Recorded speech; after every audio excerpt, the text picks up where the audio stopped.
Ndugu zangu wapendwa, tunaendelea na safari yetu ya kumshukuru Mungu kwa ajili ya maisha ya mtumishi wake Askofu Polycarp Pengo, ambaye amekuwa ni baba yetu katika imani na kwa miaka mingi ametusindikiza katika jimbo letu kuu la Dar es Salaam. Ni safari yake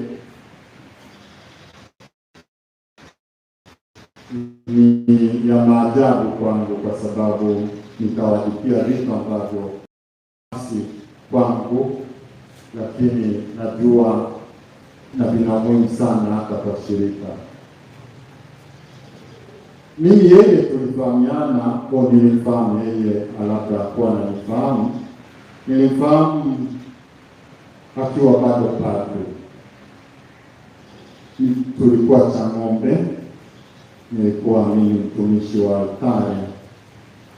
Pale tulikuwa na mapadri wa Menno, ni wamisionari wa Marekani ambao wamefanya kazi pale parokia Chang'ombe kwa miaka mingi, mpaka mwaka 1985 walipoondoka na kuiacha parokia mikononi mwa mapadri wa jimbo. Baada ya wao kuondoka akawa Padre Biku. Sasa turudi nyuma kidogo. Wale mapadri wa Menno walikuwa na tabia moja nzuri sana. Wenye katika walikuwa na mapadri nisema wana urafiki sana na mapadri wa jimbo. Na hata Kardinali Rugambwa alikuwa akiwapenda, na mmoja wao Father Joseph Make ndio alipewa pia vocation director wa jimbo kwa miaka kadhaa, kuwasindikiza mapadri wengi, akiwemo wa mwisho ambao nawakumbuka ni akina Father Kaombe. Hao mapadri walikuwa Chang'ombe, walikuwa nadhani Malikocheni, hapo wakaanzisha na Mtoni. Walikuwa napenda sana formation, na hicho kitu nimejifunza kwao na ningeomba kiendelee. Yeye Baba Polycarp alikuwa ndio Gambera mnasema wa seminari ya Segerea. Wenyewe walikuwa na tabia moja nzuri sana, au mazoea fulani, kwamba walikuwa na kikundi cha mapadri wanabadilishana vitabu. Kwa mfano, wanasema kimetoka kitabu fulani, basi katika kikundi chao katika mwezi labda vimetokea katika miezi mitatu minne vimetokea vitabu fulani vyenye interest kwa ajili ya maisha ya kiroho au kwa ajili ya maisha ya kanisa. Sasa walikuwa wanagawana, kama wote wasoma hivyo, yaani walikuwa wanaazimishana vitabu, alafu baadaye wanakutana kujadiliana juu ya walichokisoma. Kwa mfano, wewe Paulo, tulipoka kitabu hiki, basi ndio tueleze yale uliyoyasoma, nani tunachukua somo kwako. Wewe ulisoma kile, tupe tueleze ulichokuwa umekisoma. Hapo yanafunguliwa majadiliano. Na hilo ni jambo jema hata kwa sisi mapadri, kwa sababu ndio inasaidia kuwa kwamba kwanza ujisikie kuwa mpweke, na pia pale changamoto za kichungaji, changamoto za kanisa na za kidunia, bali unakuwa na mtazamo na watu wengine katika utumishi. Alipopewa uaskofu nilikuwa Chang'ombe mtumishi, nilikuwa sijui, ilikuwa tarehe 6 Januari 1983 alipopewa uaskofu, 84. Anatoka Roma, misa ya kwanza kabla kwenda na Chingwea, kabla kwenda Tunduru Masasi. Alikuwa anashuka kiwanja cha ndege baada ya siku mbili, anakuja kuadhimisha misa Chang'ombe. Nikakutana naye, nilikuwa siku nimepangwa zamu ya utumishi. nakumbuka hata mkiniuliza leo, na hiyo fimbo bado nitaitafuta. Alikuwa na fimbo moja ya kiaskofu ambaye katikati kulikuwepo na nembo ya kondoo aliyekaa kwenye kitabu ni Ufunuo wa Yohane, yule mwana kondoo ambaye amekaa kwenye kitabu cha uzima, yani kitabu maandiko matakatifu. Tukaendelea, akapelekwa na Chingwea. Aliporudi mwaka 89 akateuliwa askofu mwandamizi. Alinikuta kuna jamaa mmoja alikuwa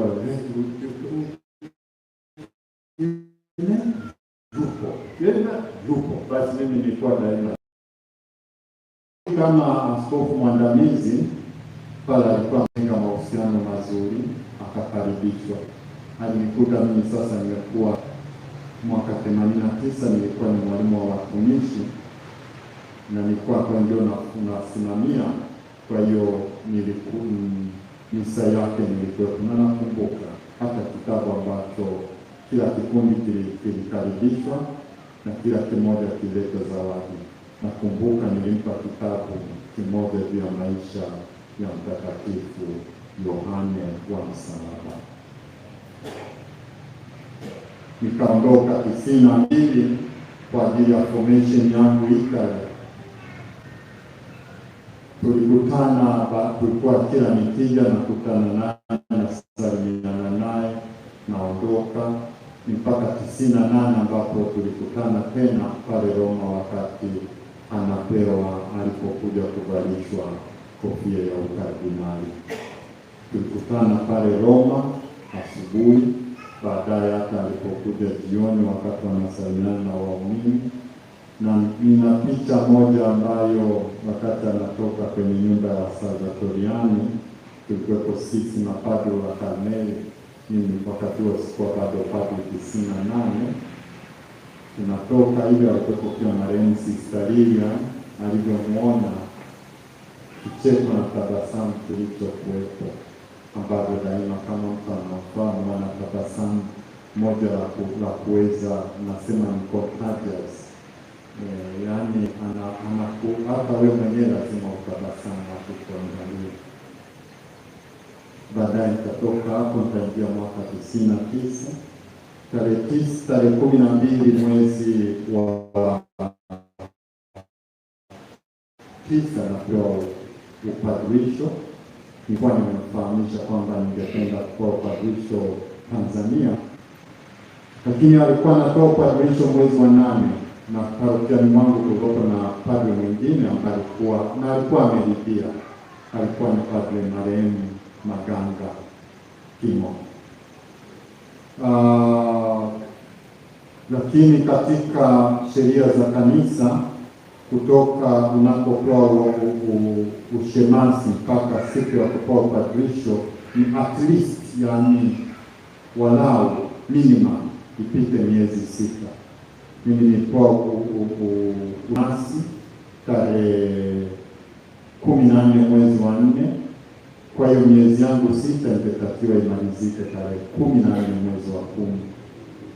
Haikuwezekana kwa sababu mimi nilikuja nikaomba tena ruhusa, naweza nikaruhusiwa na baba askofu kutanguliza mwezi mmoja kisi zaidi. Basi nikapewa upadrisho tarehe 12 mwezi wa 9. Haikuwezekana kupewa huku kwa sababu huku ilikuwa ni mwezi wa 8. Basi nikamkaribisha, nikamwambia lakini nikija Tanzania naomba nikuje. Tarehe 15 nilianza safari ya kuja huku siku ya Bikira Maria wa Mateso. Nikaanza safari kuja huku ya kuja kuadhimisha misa ya shukrani. Tarehe 19 nikaadhimisha misa ya kwanza ya parokia pale Chamoto. Tupo kwenye sherehe, alikuwa anatoka kwenye utume, naona gari inasimama, anaingia kwenye sherehe na kukaa na sisi. Hiyo naita the key point ya maisha yake. Alipoingia yeye alikuwa ni sana, alikuwa akakaa na yale masharti aliyokuwa anaangalia. Tukakaa tukaongea maneno machache, akaniambia nimechoka, sitakaa sana, lakini alikaa karibu walau saa moja kitu. Baadaye nikasema basi naomba tubadilishe ratiba ili awe na neno lake kabla hajaondoka, na neno aliloniambia nyingi. Paulo, unakuwa ukabadilisha, ole wako, hiyo sitalisema, ole wako kama kwa ajili yako shirika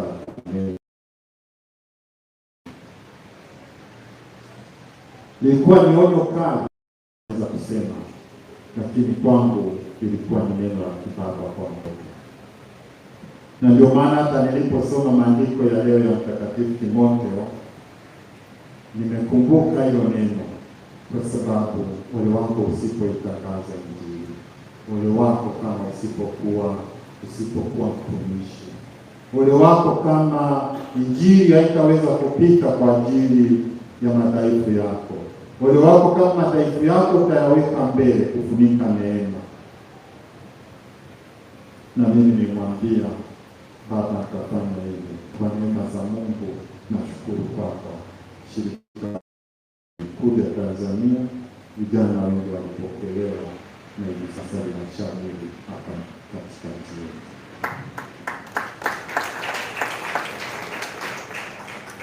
Mimi si mtu rahisi kuhadithia maisha ya mtu hasa katika ibada, lakini kwa yeye siwezi kunyamaza.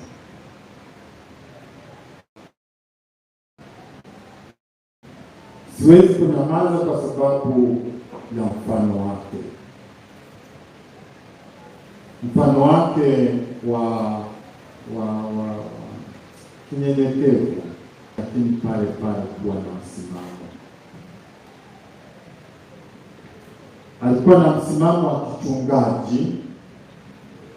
Nilikuwa naangalia baadhi ya watu wanaoenda pale kusaini kitabu cha maombolezo. Nasema angeamka leo, baadhi ya watu angewakimbiza. Wazi amewaambia, na wazi hao watu walikuwa wanakwepa, ila leo hawawezi kuongea, wanaweza kukimbia kwenda kinafiki, kwenda kusaini kile. Alikuwa ni mpole lakini mwenye msimamo, na huo msimamo wake ndio umetuwezesha jimbo letu kufika mahali tulipo. Alikuwa ni mtu alikuwa simple. Hata hapa nilikuwa tunapata picha, nadhani hata jana Padre Paul alikuwa anahadithia from nowhere, unaona amejitokeza, amekuja kuangalia kanisa likoje. Wakati Tomo amefika hapa siku za kwanza from nowhere amefika hapa, vipi mmekula, mnaendeleaje? Amekuja ameangalia kama mtu na uchungaji mnaendeleaje. Hapa labda ametokea mazingira hapa, ametoka Bagamoyo. The first stop is here. Yaani alikuwa piti bila kuangalia watoto wake. Hiyo attention kwa mapadri, wao wanadaiwa kama maaskofu, lakini si wote walifanya. Kwetu ni mfano mkubwa jinsi ambavyo uchungaji unaendeshwa. Kuchunga maana yake ni kutumikia, na kutumikia maana yake ni kuwa karibu. Nimwambia pale, the key point ilikuwa ni kwamba mimi sikufanya formation hapa, na nimekuja hapa mwezi mmoja uliopita, lakini hata licha ya yote alijua, aliposikia kwamba Padre Mkarmeli wa kwanza alitaka kuja, na kwa sababu nilikuwa pia nimeshakutana naye katika mazingira mbalimbali, licha kwamba alikuwa amechoka, kwa sababu alikuwa ni peke yake, kwa labda kipaimara labda mbili kwa kupita bila kuja kunisalimia.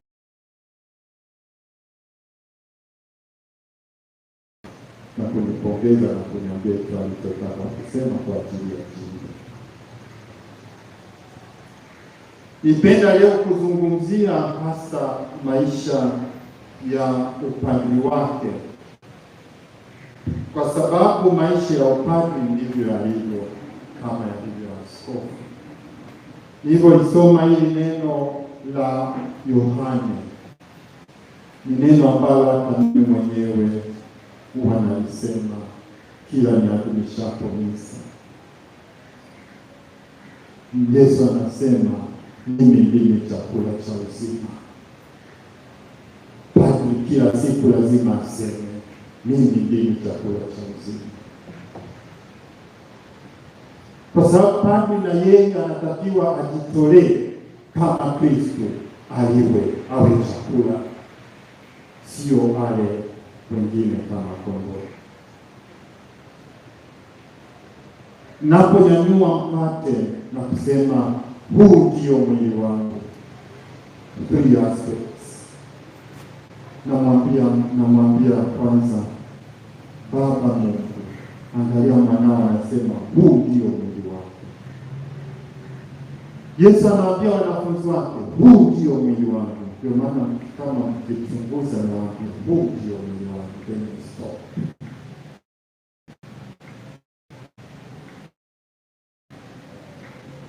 Aspect ya tatu, padri mwenyewe anasema huu ndio mwili wangu.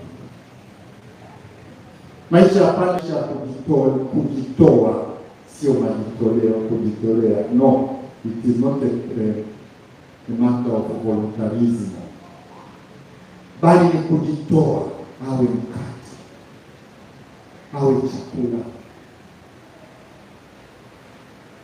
Hicho ndio nimejifunza hapa kwake, na yeye atatuachia mfano, na mfano nitaomba tutauenzi kama tutakuwa watumishi wa Injili, kuitangaza Injili bila kutetemeka, bila kumwogopa yote. Alikemea bila kuogopa, na hata alipotishwa, kuna wakati kulitokea misukosuko na dini fulani, hata katibu wake alikuwa anazungumza, yeye alikuwa anaendeshwa, akaomba asiendeshwe, asema kama nakufa peke yangu, lakini mimi wengine bakini nyumbani. Lakini akubaki nyumbani. Serikali ikampelekea askari waende nyumbani, lakini ndio kumkataza kwenda kwenye utii. Na huo ndio ushuhuda. Usiogope kutoa ushuhuda au kuwa mashahidi wa uongo au kuwa mediocres, yaani watu wanaosema vitu nusu. Injili haituruhusu. Injili ni au yes or no. There is no in between. Injili inajua jambo hilo, najua ya msimamo yake, sisemi msimamo yake. Ndio utangazaji wake wa Injili kwa kijasiri, licha ya udhaifu wake wa binadamu, tunahitajika kujifunza. Basi ndugu zangu, tuzidi kumshukuru Mungu kwa huu mfano wa kichungaji tuliopata kutoka kwake, na Mungu aweze kumpokea huyu mtumishi wake ambaye ametuachia Injili, ametufundisha, ametoa masakramenti, ametuzaa katika imani na kutusindikiza. Sasa leo tunamsindikiza mbele ya mlango wa Mungu, ili Mungu aweze kumpokea na kumpa taji la utukufu. Na leo kwa sisi wana Karmeli, siku ya Jumatano, ambayo ni sikukuu ya Mama Bikira Maria, kwa kweli tunamwomba Mama Bikira Maria amfunike kwa vazi lake, ampokee kama jinsi alivyopenda sisi wa Karmeli, kwanza kuanzia masista, ili kutupokea sisi, tufanye kazi katika jimbo lake na kutupenda kwa upendo wa kipekee. Raha ya milele umpe Bwana. Askofu Polycarp Pengo apumzike kwa amani. Amen. Tumsifu Yesu.